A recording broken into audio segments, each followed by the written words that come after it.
आप सभी भक्तों को हमारा नमस्कार। इस वीडियो में जानेंगे कि खाटू श्याम बाबा कौन है और कैसे उनको यह नाम मिला। खाटू श्याम जी भगवान श्री कृष्ण के कलयुगी अवतार हैं। महाभारत के भीम के पुत्र घटोत्कच और घटोत्कच के पुत्र बर्बरिक थे। इसका अर्थ यह हुआ कि बर्बरिक था वो भीम का पौत्र था।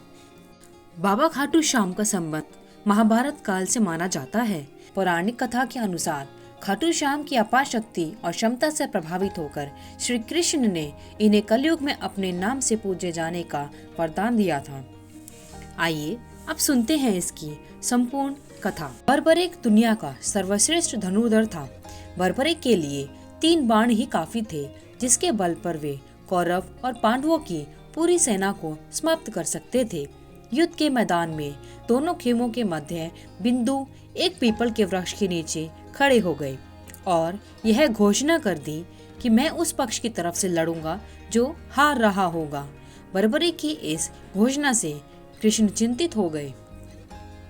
भीम के पौत्र बर्बरिक के समक्ष जब अर्जुन तथा भगवान श्री कृष्ण उसकी वीरता का चमत्कार देखने के लिए उपस्थित हुए, तब बर्बरिक ने अपनी वीरता का छोटा सा नमूना मात्र ही दिखाया।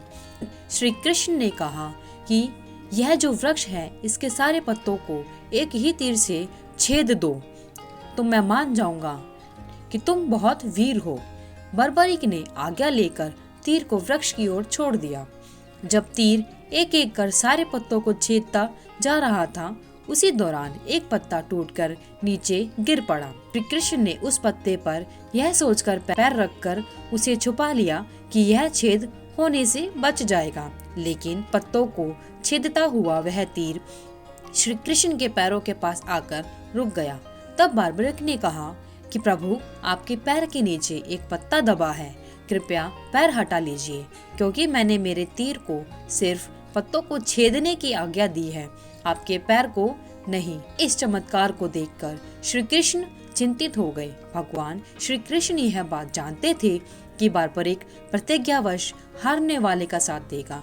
यदि कौरव हारते हुए नजर आए तो फिर पांडवों के लिए संकट खड़ा हो जाएगा, और यदि जब पांडव बर्बरिक के सामने हारते नजर आए फिर वह पांडवों का साथ देगा। इस तरह वह दोनों ओर की सेना को एक ही तीर से खत्म कर सकता है।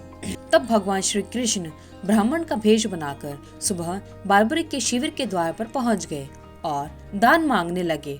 बर्बरिक ने कहा, मांगो ब्राह्मण, तुम्हें क्या चाहिए? ब्राह्मण रूपी श्री कृष्ण ने कहा कि तुम दे नहीं सकोगे, लेकिन बर्बरिक कृष्ण के जाल में फंस गए और श्री कृष्ण ने उससे उसका शीश मांग लिया।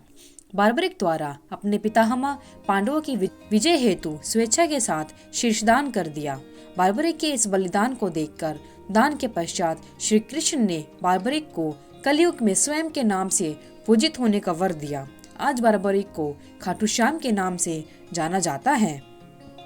जहां श्री कृष्ण ने उसका शीश रखा था, उस स्थान का नाम खाटू है।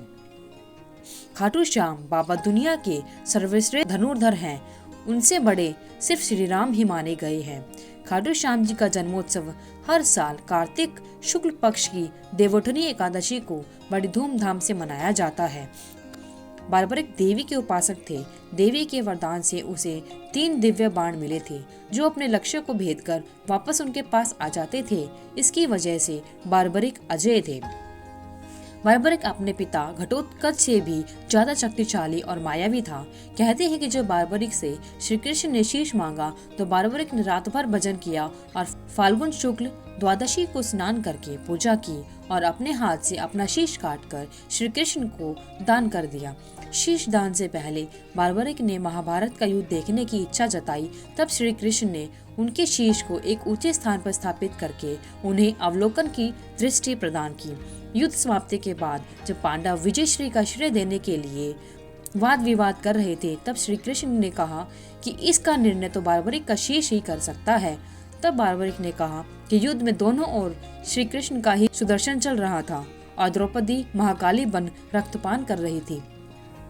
अंत में श्री कृष्ण ने वरदान दिया कि कलयुग में मेरे नाम से तुम्हें पूजा जाएगा और तुम्हारे स्मरण मात्र से ही भक्तों का कल्याण होगा। जय श्री खाटू श्याम, हारे का सहारा बाबा श्याम हमारा।